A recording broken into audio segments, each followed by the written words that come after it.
Electoral బాండ్లను బహిర్గతం చేయాలని డిమాండ్ చేస్తూ సిపిఎం జిల్లా కమిటీ ఆధ్వర్యంలో జయశంకర్ భూపాలపల్లి జిల్లా కార్యదర్శి బంధు సాయిలు ఎస్బీఐ ముందు ధర్నా నిర్వహించారు. ఈ కార్యక్రమంలో సిపిఎం పార్టీ నాయకులు వెల్లిశెట్టి రాజయ్య, వంగల లక్ష్మి, శేఖర్, సురేష్, మహేందర్, రజని, ఉషా తదితరులు పాల్గొన్నారు. బయట పెట్టాలి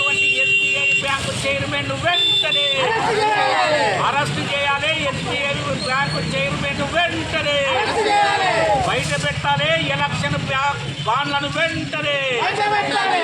ఎస్బీఐ బ్యాంకు ఎలక్షన్ బాండ్ల వివరాలను ఎలక్షన్ కమిషన్ కు వెంటనే అప్పగించాలి. ఎస్బీఐ బ్యాంకు ఎలక్షన్ బాండ్ల వివరాలను ఎలక్షన్ కమిషన్ కు వెంటనే. జిందాబాద్ సిపిఎం, జిందాబాద్ సిపిఎం, జిందాబాద్ సిపిఎం. బయట పెట్టాలి మోడీ భాగోతాన్ని వెంటనే. బయట పెట్టాలి మోడీ అవినీతి భాగోతాన్ని వెంటనే.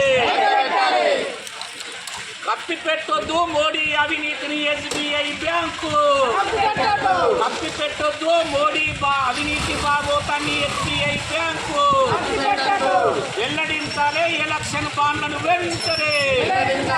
వెల్లడించాలి ఎలక్షన్ బాండ్లను బాండ్ల వివరాలను వెంటనే.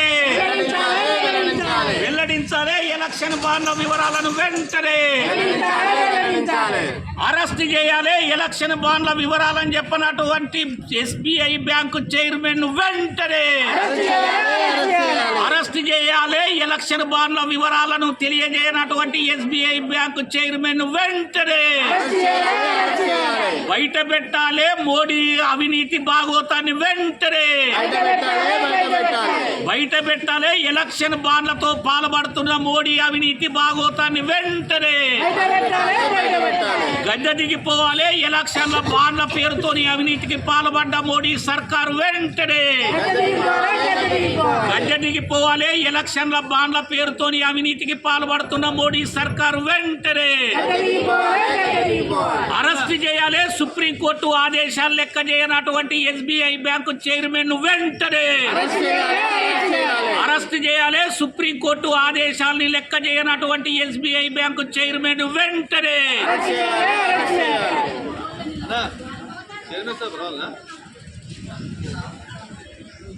రోజు దేశవ్యాప్తంగా సిపిఎం పార్టీ ఆధ్వర్యంలో ఎస్బీఐ బ్యాంకుల ముందు ఆందోళన నిర్వహిస్తూ ఉన్నాం.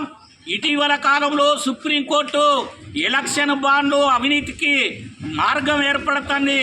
ఎలక్షన్ బాండ్లు తీసుకోవడానికి వీల్లేదు. ఈ ఎలక్షన్ బాండ్లకు సంబంధించినటువంటి వివరాలన్నింటినీ వెంటనే ఎలక్షన్ కమిషన్కు అందజేయాలని చెప్పి అత్యున్నత న్యాయస్థానం సుప్రీంకోర్టు తీర్పునిచ్చినప్పటికీ ఈరోజు ఎస్బీఐ బ్యాంకు పట్టించుకోవటం లేదు. పట్టించుకోకపోగా SBI bank chairman, SBI bank యాజమాన్యం సుప్రీంకోర్టులో దాఖలు చేసినటువంటి విషయం ఏంటంటే 116 రోజుల తర్వాత ఎలక్షన్ బాండ్ల వివరాలన్నీ తెలియజేస్తామని చెప్పి టైము కోరటమని అంటే ఇది దొంగల్ని కాపాడే అటువంటి చర్య తప్ప ఇంకొకటి కాదు. 116 రోజులు కాదు, తక్షణమే ఈ ఎలక్షన్ బాండ్ల వివరాలన్నింటినీ ఎలక్షన్ కమిషన్కి అందజేయాలని సుప్రీంకోర్టు ఏదైతే ఆదేశాలు జారీ చేసిందో దాన్ని అమలు చేయాల్సినటువంటి బాధ్యత ఎస్బీఐ బ్యాంకు మీద ఉంది. ఈ ఎస్బీఐ బ్యాంకు యాజమాన్యం అమలు చేయటం లేదు, నిర్లక్ష్యం చేస్తుంది. కాబట్టి ఈరోజు దేశవ్యాప్తంగా సిపిఎం పార్టీ ఆధ్వర్యంలో ఎస్బీఐ బ్యాంకు చైర్మన్ను తక్షణమే అరెస్ట్ చేయాలి. సుప్రీంకోర్టు తీర్పుల్ని అమలు చేయనటువంటి చైర్మన్ను తక్షణమే అరెస్ట్ చేయాలి. మోడీ సర్కార్ను కాపాడే అటువంటి ఎస్బీఐ బ్యాంకు చైర్మన్ను తక్షణమే అరెస్ట్ చేయాలి. ఎన్నికల బాండ్ల వివరాలన్నింటినీ ఎలక్షన్ కమిషన్కు వెంటనే అందజేయాలని చెప్పి డిమాండ్ చేస్తూ ఈరోజు జయశంకర్ భూపాలపల్లి జిల్లా